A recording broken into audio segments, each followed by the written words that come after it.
တိတ်ခဲ့ထားတဲ့ငပြောသီးတစ်လုံးကိုဒေါ်လာ6.2 million နဲ့ရောင်းချခဲ့ရဆိုရင်လူကြီးမင်းကဘယ်လိုတွေးမိမလဲဟာဖြစ်နိုင်မှာမလားတကယ်ရောရှိပါမလားတကယ်ရှိပါဟဲ့ဒီအကြောင်းကတမရိုးကြအခြေအနေတရတော့မဟုတ်ပါဘူးဒါကအနုပညာနဲ့သဘောတဘာဝကိုပြင်းပြင်းထန်ထန်မေးခွန်းထုတ်ထားတဲ့အရာဖြစ်ပါတယ် comedian ငပြောသီးတစ်လုံးနဲ့အနုပညာနာမည်ကြီးသွားသူဒီနာမည်ကြီးတိတ်ခဲ့ငပြောသီးက2019ခုနှစ်မှာ American Miami Art Basel ပြပွဲမှာအရင်ဆုံးပြသခဲ့ရပါဟန်ဒီသူကတော့အီတလီအနုပညာရှင် artist Maurizio Catalamaသူရဲ့အနုပညာကတော့ရိုးရိုးရှင်းရှင်းလေးပါပဲငပြောသီးတစ်လုံးကို Sliver Dub တိတ်နဲ့နေရမှာကတ်လိုက်တာပါပဲဒါကိုတော့သူက comedian လို့နာမည်ပေးထားပါတယ်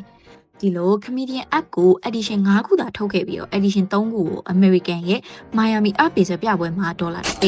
နေ$1,300ကြားနဲ့ရောင်းချခဲ့တာပါဒီလိုနဲ့နောက်9နှစ်ကြာတဲ့အခါမှာတော့ New York ရဲ့ Guggenheim Museum မှာ donation ပွဲတစ်ခုလုပ်ခဲ့ပါတယ်ဒီပြပွဲမှာတော့$8,000ကနေလေလံစပစ်ခဲ့ပြီးအများစုထင်ထားတာတော့$1,500လောက်နဲ့လေလံအောင်မယ်လို့ထင်ခဲ့ကြတာပါ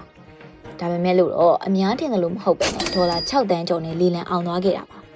ဒီတိတ်ခဲ့တဲ့ငပြောသီးကိုဝယ်ခဲ့တဲ့သူကလည်း crypto လောကမှာအရန်ကိုနာမည်ကြီးတဲ့ Justin Sun ပါ